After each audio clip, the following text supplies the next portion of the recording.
John Brown's body lies moldering in the grave, but his soul goes marching on. Glory, glory, hallelujah. Glory, glory, hallelujah.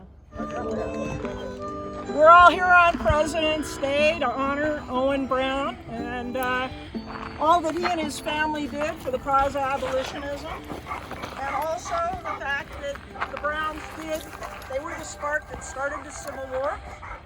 And it's President's Day. When I was a kid, we celebrated two President's Day. We celebrated February 12th, it was Lincoln's birthday, and then I think the 22nd was Washington's. And they combined them now and it's President's Day. So it's very fitting today to not just be with the people that started the Civil War, but the man who ended it, Abraham Lincoln.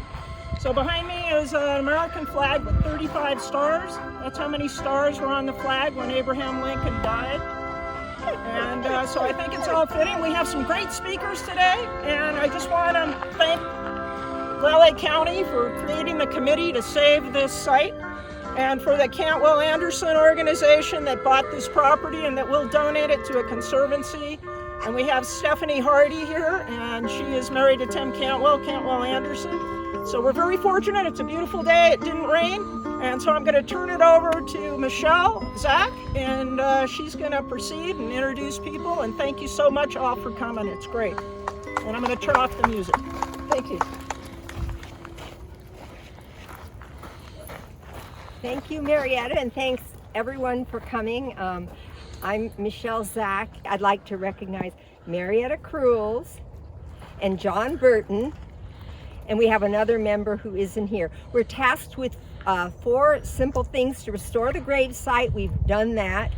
To get this land, which was kindly purchased by Cantwell Anderson, into a land conservancy, to gain historic designation for it, and then the biggest thing, to create educational projects around this that we're going to share with students and the community. So that's our job, and we've, on all 4 fronts, we're really moving forward, and we've made great progress. We started meeting in April 1st, so it's just under a year. We've done a lot. So without further ado, I would like to introduce Nick Smith from Pasadena Library. He is one of the many community partners that we're getting together because after our funding is finished, we hope that enough seeds have been planted in the community for the community members and different groups to keep the legacy of this incredible history, national history and local history, alive. So Nick, and you can introduce yourself and what you're going to be reading for us. Sure. Well, oddly enough, I was involved with the local history of the Brown family for a different reason, because in May, on Memorial Day weekend, the sister of Jason and Owen Brown's grave at Mountain View Cemetery is honored. A lot of people don't know that Jason and Owen came to Pasadena because their sister was already here with her husband, Henry Thompson, who had fought alongside John Brown in Kansas. And actually, Jason already knew Henry because they had both wielded swords alongside John Brown in one of the battles there, where they literally attacked pro-slavery people with broadswords. One of those odd moments of American history. But after the attack at Harper's Ferry, John Brown was arrested and tried and convicted in a Virginia court of law for the crime of trying to free a bunch of slaves within the boundaries of the state of Virginia. These were his words at the closing of the court ceremonies, November 2nd, 1859. I have, may it please the court, a few words to say. In the first place, I deny everything but what I have all along admitted, the design on my part to free slaves. I intended certainly to have made a clean thing of that matter, as I did last winter, when I went into Missouri and took slaves without the snapping of a gun on either side, moved them through the country, and finally left them in Canada. I designed to do the same thing again on a larger scale. That was all I intended. I never did intend murder or treason or the destruction of property or to excite or incite slaves to rebellion or to make insurrection. I have another objection, and that is, it is unjust that I should suffer such a penalty. Had I interfered in the manner which I admit, and which I admit has been fairly proved, for I admire the truthfulness and candor of the greater portion of the witnesses who have testified in this case. Had I so interfered in behalf of the rich, the powerful, the intelligent, the so-called great, or in behalf of any of their friends, either mother, father, sister, wife, or children, or any of that class, and suffered and sacrificed what I have in this interference, it would have been all right, and every man in this court would have deemed it an act worthy of reward rather than punishment. The court acknowledges, as I suppose, the validity of the law of God. I see a book kissed here which I suppose to be the Bible, or at least the New Testament. That teaches me that all things whatsoever that men should do to me, I should do even so to them. It teaches me further to remember them that are in bonds as bound with them. I endeavor to act up to that instruction. I say, I am too young to understand that God is any respecter of persons.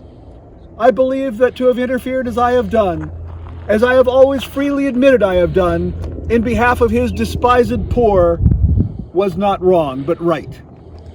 Now, if it is deemed necessary that I should forfeit my life for the furtherance of the end of justice, and mingle my blood further with the blood of my children, and with the blood of millions in this slave country whose rights are disregarded by wicked, cruel, and unjust enactments, I submit, so let it be done.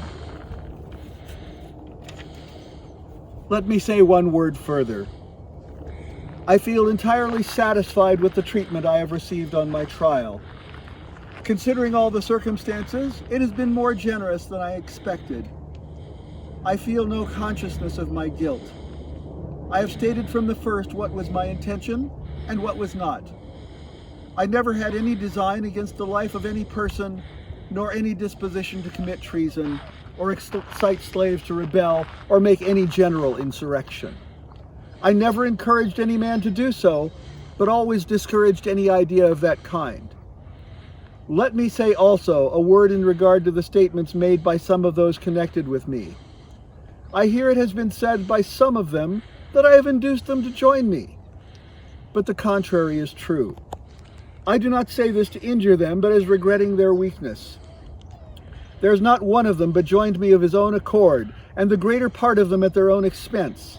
A number of them I never saw and never had a word of conversation with till the day they came to me, and that was for the purpose I have stated. Now I have done. And on the day of his hanging, he handed a note to one of the guards as he was being led to the gallows. I, John Brown, am now quite certain that the crimes of this guilty land will never be purged away but with blood. I had vainly flattered myself that without very much bloodshed, it might be done. And those were his last written words. Wow.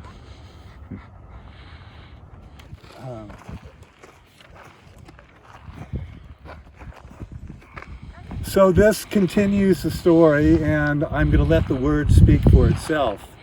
But you all know this, the Gettysburg Address. There are a number of versions of the Gettysburg Address. This is called the Bliss version, and it was the only one that was signed and dated by Abraham Lincoln. It is refined from some of the earlier drafts, but I think this is the one that most people know, and it is very powerful, so I'll let the word speak for itself. 77 years ago, our fathers brought forth on this continent a new nation, conceived in liberty and dedicated to the proposition that all men are created equal.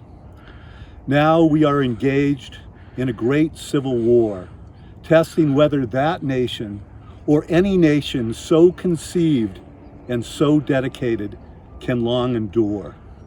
We are met on a great battlefield of that war. We have come to dedicate a portion of that field as a final resting place for those who here gave their lives that that nation might live.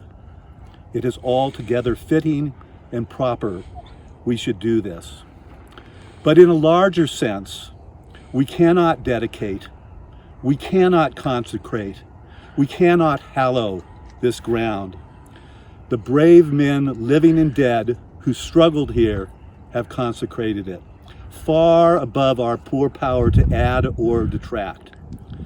The world will little note nor long remember what we say here, but it can never forget what they did here.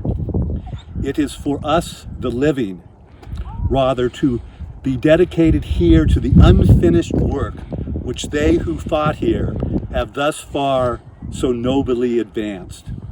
It is rather for us to be here dedicated to the great task remaining before us, that from these honored dead we take increased devotion to that cause for which they gave the last full measure of devotion, that we here highly resolve that these dead shall not have died in vain, that this nation under God shall have a new birth of freedom, and that government of the people, by the people, and for the people shall not perish from the earth.